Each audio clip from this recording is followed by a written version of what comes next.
So, welcome, you guys. My name is Chloe Ballatori. I am a relationship and communication expert. I'm a graduate of Princeton University and Pat Allen's Want Institute, and I use the tools of transactional analysis as created by Eric Byrne. I use tools of androgynous semantic realignment, or ASR, as created by Pat Allen, who mentored me. And I use tools that I've come up with myself because I've been doing this work for over 10 years now. I work with men, I work with women, I work with couples, I work with teenagers. Okay, people are coming in. I work, I teach, I'm usually here every Thursday night, and then I also teach this work in small groups. I teach my books. I'll put that in the chat again. I've written 4 books on this work. They're all available on Amazon. The first book is really the basics and the principles that underlie this work, and that's called How to Live, Find Love, and Keep It.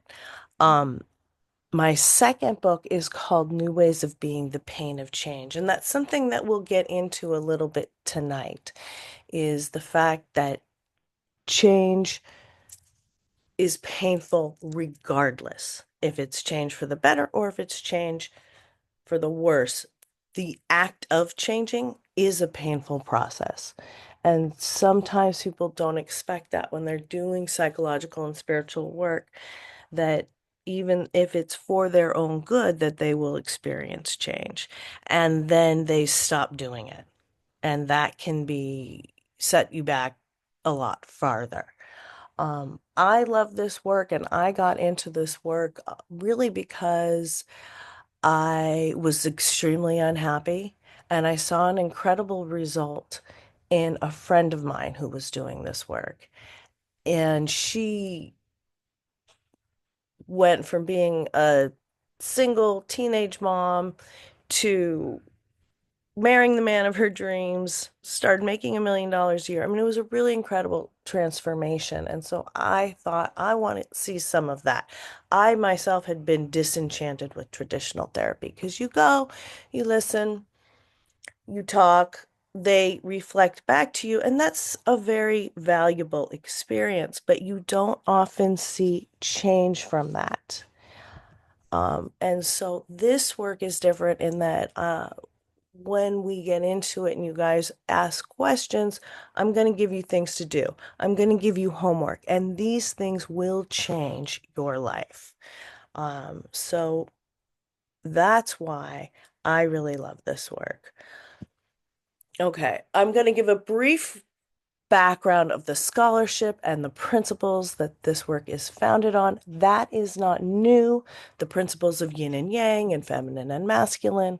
What's unique about this work are the tools to execute on those principles. So I'll give a brief explanation of that, about 10 minutes, and then the rest of the time I'm going to take your guys' questions so that we'll be able to really see what some of these things mean, because I can talk and theorize and give you guys a ton of good information, but it doesn't really mean anything until you actually try it. Then it sinks in on a different level, right? And then you come back. I love to get your updates. You come back and you share it with us.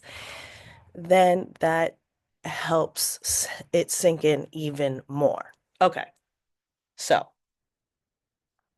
relationships. When we talk about relationships, and specifically when we talk about successful relationships, we're talking about the balance of feminine and masculine energies. Okay. Sometimes I'll use yin and yang because yin and yang are a little less charged terms than feminine and masculine. But what you need to know is that all of us are both. All of us have a yin side of our brains, and this is the work of the Nobel Prize winning biologist Roger Sperry, who experimented on newt's brains and definitively proved that all of us have a right hemisphere of the brain that is more feminine. This is the seat of the yin energy. It's passive, patient, vulnerable. This right brain energy is the world of feelings, of creativity, of magic, of sensuality, of sexuality. It's passive, patient, vulnerable. It's receiving. Feminine energy is in the world to make it fun, but it's not of the world.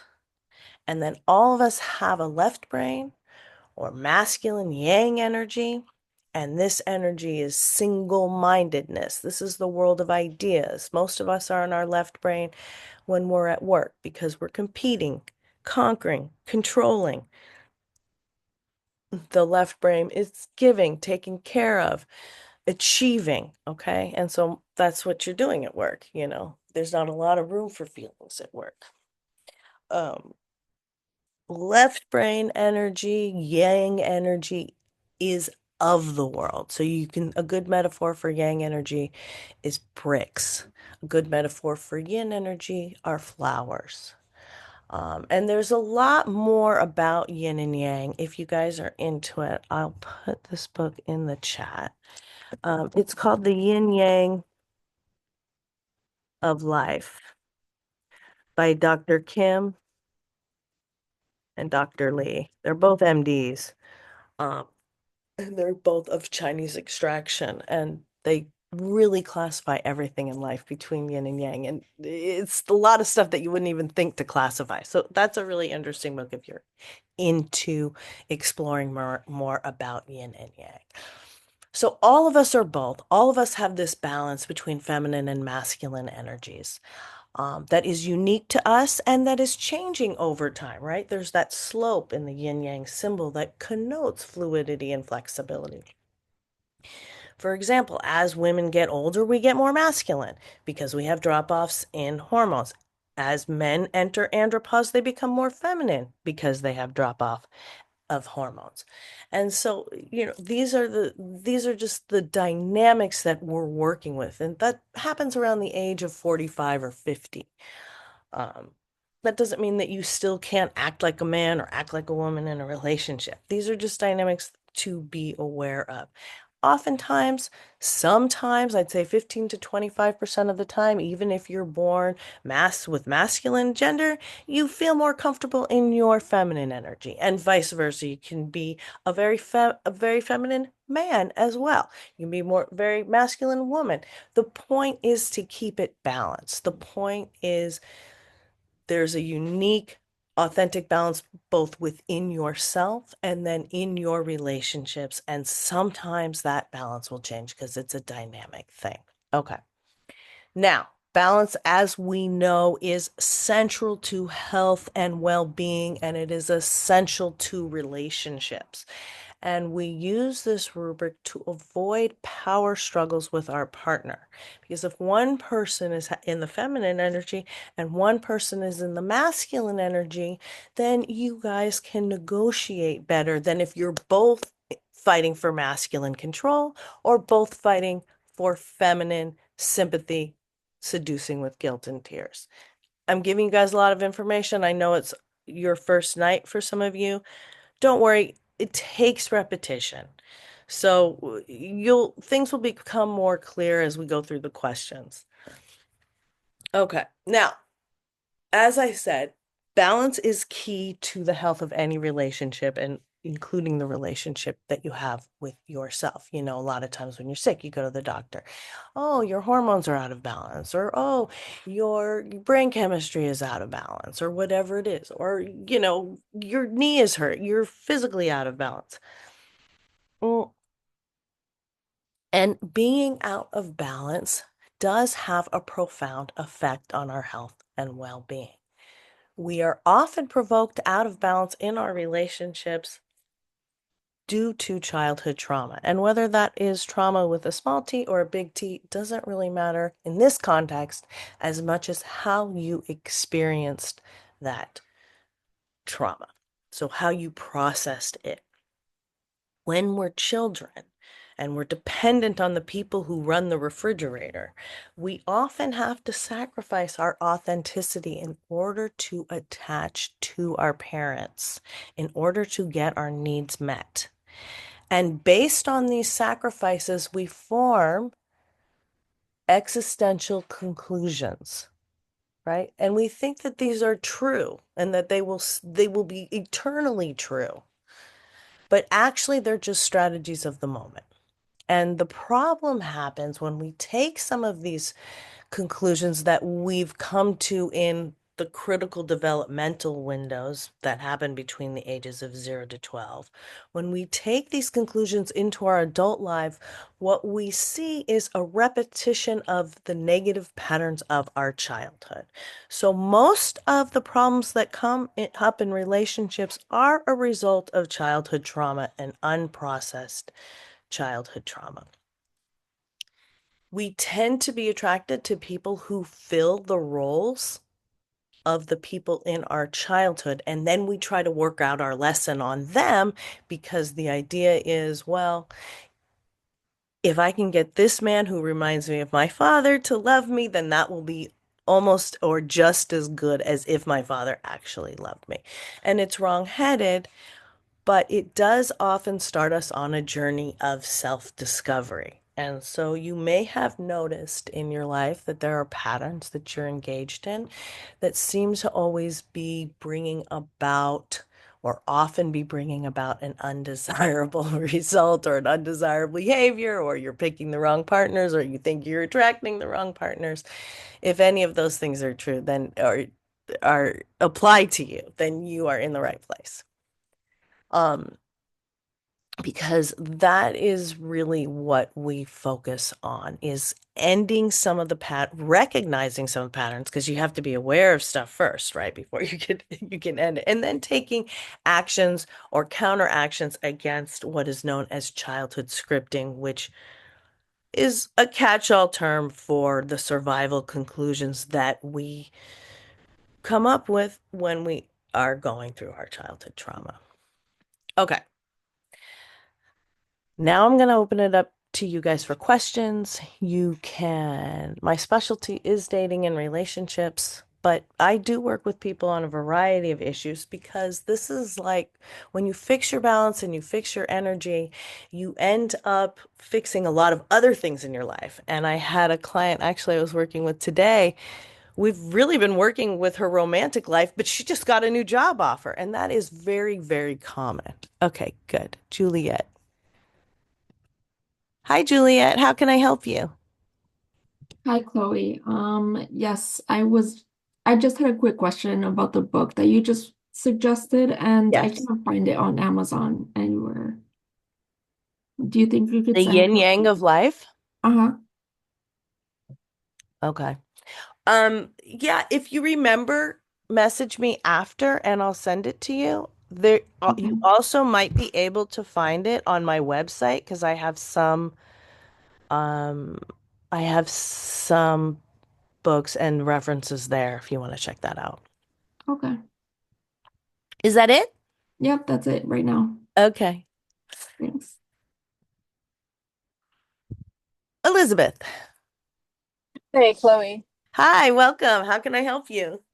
I wanted to ask you, for like, okay, I understand the yin and yang concept, but I wanted to ask you about matching energy. Like, even though you're not, the yin and yang is kind of not equal. It's different, right? It's not equal thing.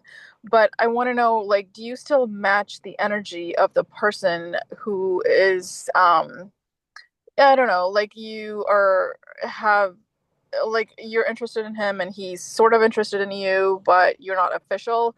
Like if he's like, I don't know, let's say he's willing to spend 30 minutes with you or 20 minutes, whatever, then you just give him whatever he's giving you. Like you invest how much ever he's investing in you. Do you match that energy if you want to be in the yin energy? You know what I mean? Like, I do. I understand what you're meaning. okay. Um, In my experience, the most successful relationships are those in which he likes her a little bit more. So I wouldn't really focus necessarily on matching the energy. Let him pursue you, you know? Um, you, I know you, because I've worked with you before, want to be in the feminine energy. So I think the point about matching somebody's energy is to prevent you from being the overgiver. And we know that a lot of high achieving women like you, like me, we tend to treat some of our relationships like they're a job. And so we start to do everything. So I would be wary and be, oh, aware of how much effort he's putting in. And I definitely wouldn't put in more effort. Okay. Does that help? Yeah, it does. The part where you said he should be the one chasing, right? So Yes. if that's the case, then he has to be expending more energy than you. So, right? Yeah. Yeah, I mean, yeah, technically. I mean, for some of us women, we're going to be putting energy into sitting on our hands and biting our tongues.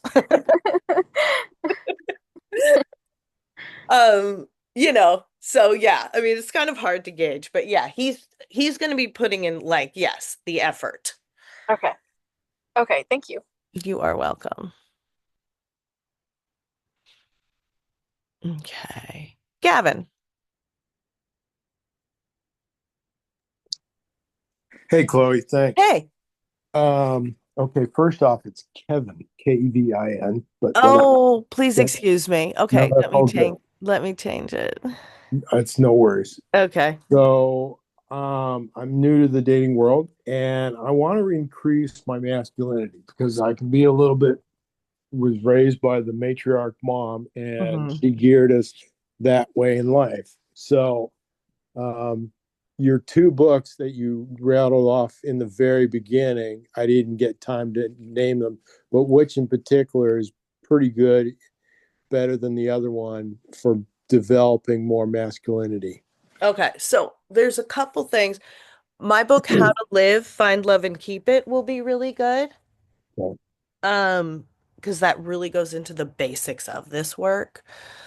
I also mentioned the yin yang of life, Mm-hmm. which is good about understanding Mm-hmm. the differences between masculine and feminine. Mm-hmm. And for you, for your situation, I love the books. There's a book called Puer Aeternus by Maria von France. Here, I'll put that in the chat. Yeah, I'm not even sure how to spell poor. Yeah, it's hard. Yeah, sounds like a new It's language. like I think it's a Latin term. Okay. There it is by Maria. And these are actually like this book and the other book, they're all in the back of my book. Mm-hmm. Like I have a little bibliography there. Here. Mm-hmm. This one, also Iron John by Yeah, many years ago. oh, okay. By Yeah. Robert Bly. Yeah. Also really a good one. Mm-hmm. So those are really, really good for men who like you have articulated have are a little bit more fe on the feminine side or have been raised with the more feminine values. Mm-hmm. Um, which is pretty common actually in what you're Yeah. describing in today's world. We have a lot of Mm-hmm. that right now. We have a lot of feminine men and masculine Mm-hmm. women, and we're kind of like trying to figure it out. Right. Do you have a specific question or what are you doing to meet people? Why are you saying you're new? Did you just get divorced or something? Divorced a couple of years ago and finished raising my kids for a while, a couple of years, tried dating in the beginning and then just said, let's just totally devote it to the kids. They're in their 20s now and It's time. I'm embarking on it. Yeah. Okay, So good. I was on the call last week and you said something about never date less than three people. And I got to totally validate that. I read a book by Henry Cloud and he said, don't go below five. And I just started, well, instead of trying to date, let's just try to socialize and just figure out what I want in the beginning rather than have Smart. to be focused so much on, hey, I'm dating and I'm in the dating world. It has been so much fun just to sit there and talk to somebody, a female, and engage, and then find out after a few dates, do I really want to pursue this, or am I just desperate? And it's gone from one extreme to the other, just having fun. So I really appreciate you saying that. Oh, Um, good. I'm going to pick up the books and do a little study and keep on, you know, tending your topics. You got a good vocabulary, strength wise. Oh, Thanks. good. I'm glad that you're getting a lot out of it. Um, Hmm. and it's funny, I was working with somebody new today, a man, and somebody commented last week, I think, God, you have so many men here, and it is always good that we have the male participation. Um, but yeah, he was like, we started talking, and he was like, "Oh my God, you get it." And it's such a relief. A lot of this knowledge is out there, but there's not a lot of people teaching it. A lot of it's been lost. So I am very happy to be carrying the message because, like I said, it really changed my life and it's changed the lives of so many, so many, so many, so many people. Um, okay. Any more questions or comments or updates? You guys can put something in the chat or just raise your hand. Or even if there's just a general topic that you want more information on, like about flirting or asking someone out or getting someone to ask you out, communicating. I work with people with um, on their work problems or work situations. I work with people on family communications. Kevin. Okay, let's do flirting for guys Okay, for 100. let's do it. Okay. Exactly. It's Hmm. actually really funny that you said that. My husband and I have been trying to come up with like what would be a good board game or card game for this work. Yeah, Um, but okay, yes, flirting for 100. So, do you know which energy do you want to be in? Do you want your thoughts respected, which is the masculine, or do you want your feelings cherished, which is the feminine? I would say thoughts respected. Okay. So that means you're going to be making the first move. You're going to be doing the asking out, the pursuing, the controlling Uh, date. Okay. Um, and then you're in turn going to be cherishing her feelings. So the five flirts for men are flirting 5 days a week, four of those in the course of your day. So four of them will be while you're going to the grocery store or going to the dog park or getting a cup of coffee or just going on a walk. You see somebody that catches your eye that you like the look of, and you give her 5 seconds of eye contact and smile at the same time. If she returns that eye contact and smile, then you know you can approach. Okay. okay, so what's the difference of she's smiling and giving you a gift approach and versus I'm being polite because you're being creepy? The length of time of the eye contact and smile. If she No. just looks up and gives you like a quick smile and looks away, Yeah. she's not interested. Okay. If she looks up, you guys have eye contact, and she smiles at that, that's a good sign. Okay. 1 day a week, you're going to plant yourself somewhere. So that's going to be outside a yoga class or where you like the look of the girls that get smoothies at this cafe or whatever it is. Hmm. You can play around with it, but it's nice to be regular at a place sometimes because then people get to know you and Hmm. there's a little less pressure, right? Yeah. Plant yourself 45 minutes to an hour, go alone, or if you go with somebody, separate when you get there because it's always easier to meet somebody alone. Hmm. And that way, if you see someone you can real that catches your fancy, you can really, make a move because you're seated, you're in a coffee shop, and you don't have to reinvent the wheel. If she returns the eye contact and the smile, you can do very simple things. Think about what would be cherishing for her feelings, right? Um, if you've had the eye contact and the smile, for example, and you've heard her asking for sugar and she can't find it in the coffee shop, you might get up and give it to her, right? That Hmm. would be one thing. Or if she says she's cold, you might get up and close the door.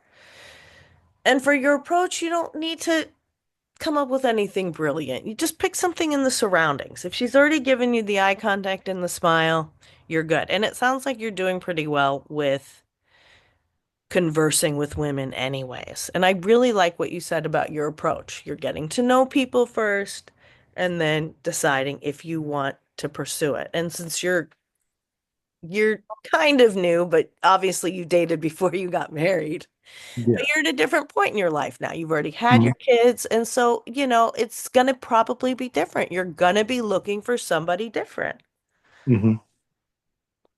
So figuring out what you want that's super duper masculine. uh, And so that just going through that exercise, as you described, is also going to beef up your masculinity. Does that make sense? Yeah. So, in other words, practice, practice, practice. Yes. Yeah. And this work is a lot about energy. So once you start changing your energy, you're going to start seeing results. Right. Okay. Okay, let me know how it goes. You bet. Thank you for sharing. Hi, Uh, Chloe. yes, I have Juliet. another question. Okay, good. Hit me. I recently went to an acupuncturist and she said my yin was low. And Interesting. And yes, that's really good. That's what China, so that Chinese medicine is all about bringing that balance, right, between the yin and mhm. yang.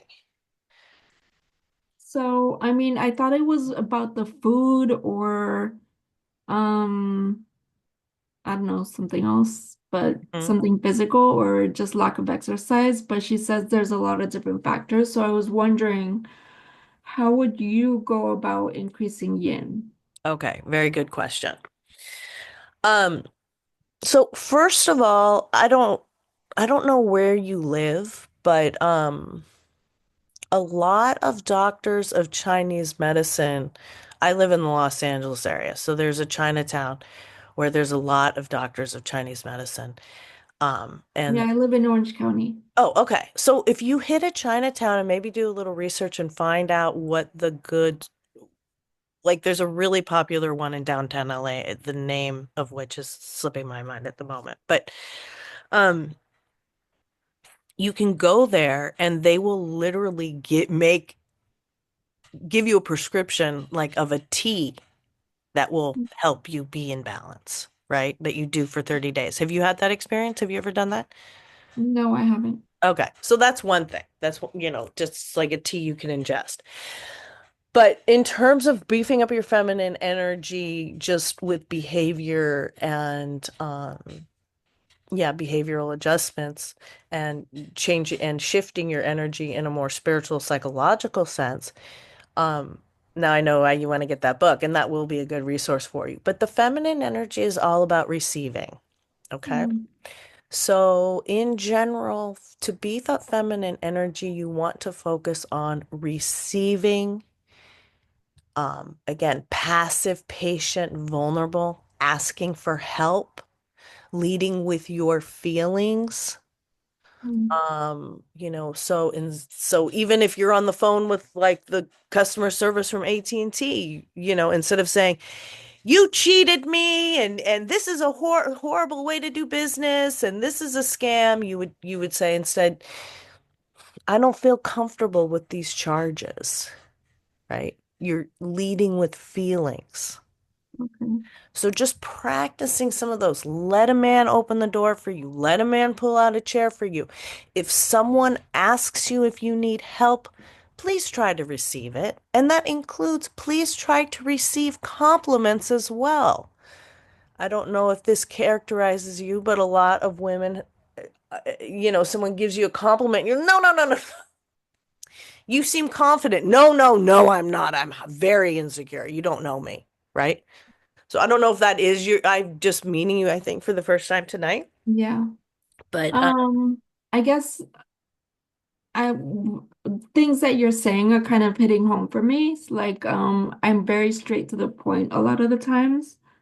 And I don't know, I think I have like a resting bitch face, and so no mhm, one really approaches me. right. Right. That's why with the flirting, the smiling's really important. Yeah. Can I ask you, are you the oldest girl child in your family? Yes, I am. Okay. So that's what I'm hearing. It reads. So the oldest girl child often becomes Wendy, right? Wendy from Peter Pan, junior mom. taking care of everything, you know, maybe looking after siblings, maybe helping cook dinner. But oftentimes the oldest daughter becomes very parentified, which means you've become ego dystonic, which is a little bit what I was talking about at the beginning. You're forced to adapt in a way that throws you off balance. And for women, that means you get pushed into your masculine too soon. So it's called, I'm throwing a lot of terms at you. It's called precociously related. And the really the archetypes for those for the women is the Wendy, and for the men is Peter Pan. So with Wendy, you have a girl who is very responsible, is but is not getting her guy, right? Is not able to get what she wants, but is somehow doing the work for everybody else. And so um that's kind of the what epitomizes the parentified elder daughter. So in your case, it's gonna be really hard for you, but you're gonna have to start accepting help, asking for help, accepting compliments, letting other people do things for you, even if they're not right. One of the things that a lot of us ego dystonic women have to do is sit back and let our men do things for them, even if we think we can do them better. And we got to keep our mouth shut because we have to practice receiving. So, so in your, go be strong and high achieving and masculine in your career. But in your personal life, you can start to experiment with being a little more vulnerable, and a little more feelings oriented. Does that make sense? When you start to practice it, I think it'll gel. Yeah, I think the hardest part is putting it into practice because when you're in the moment, it's like you're on autopilot. Hmm. And I think that's what I struggle with. Well, the first thing to do is just to slow things down a little bit, So Mhm. you're becoming aware of it, but like after the fact. One of the effects of childhood trauma is often rushing, hurrying up, the sense of urgency. So as much as you can, try to take your time. Feminine Mhm. energy moves more slowly. And sometimes I'll even tell a client, if you're right-handed, use your left hand to do things because that will slow you down, right? And then, anyways, above from the neck up, the left and right, the left is masculine, but from the neck down, the left is the feminine side. So the left side, if you're just using your left side, especially if you're not left-handed, even something that simple is going to start to increase your feminine energy. Okay. Okay. And just doing things for yourself that make you feel good. I want you to make sure every day that you do at least an hour of an activity that is just for you, for your pure pleasure alone, that has no end goal. Okay. Mhm. It's just for you. It could be taking a nap. It could be getting a massage. It could be staring out the window. Whatever it is, my mentor, she liked to strip wood. I have another client who likes to reorganize the tchotchkes in her room. She finds that very relaxing. It could be yoga and meditation, but just something, an hour of activity that is just to make you feel good. Okay? Yeah, I meditate daily and I Good. did yoga this morning. Oh, good. Okay, very good. That's really good to connect to spirit every day. And yoga and meditation tend to be things, even if we have negative feelings come up in them, yoga and meditation tend to be activities that nurture your yin side. And I think there's even like yin yoga that you can do that strengthens the yin energy. So yeah, try some of those things and let me know how it goes. Okay. Thank you so much. You are so welcome. A lot of this stuff happens, like I said, when you practice it and when you practice it over time. And your own personal spiritual and psychological growth can only go at a certain pace. You can't go too fast because you won't recognize yourself. Okay. Does anybody else have any more questions or comments? We have a little cozy group tonight. I know sometimes it's hard to share with a group of strangers, but I also love to hear your updates, and sometimes it's easier. But if you guys are all good, I'll wrap up. Nothing? Andrew, how's it going? You want to give me an update?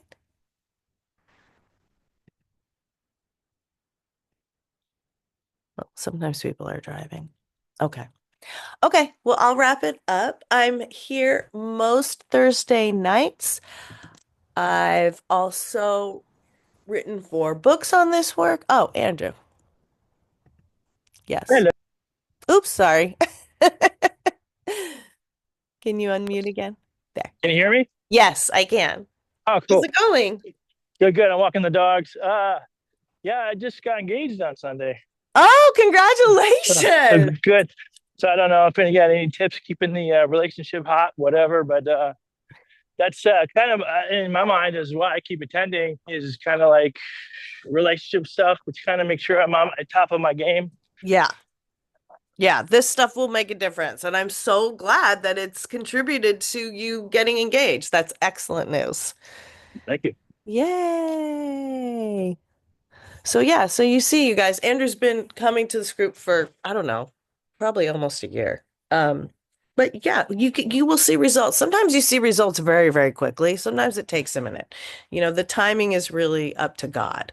All we can do down here is do our work and see how that handshake happens with the universe. Okay, well, I'm here every Thursday night. You can check out my books. You can check out my website if you want to reach out to me. It's pretty easy to reach out to me there. I also teach this work. I'm going to be teaching a module 3. Um, but I don't think anyone here is ready for that. It I do a 3 module program. So we really get a lot deeper. We marry the theory with the practice of your life, basically. And so it's a unique opportunity to see how the theories operate in your own life. So we go a little deeper into that in those, and those are live, or you can do them asynchronously, and they really work well asynchronously too. I like doing them both ways. So if you're interested in going deeper, please check that out. And otherwise, I hope to see you back here soon. Have a good night.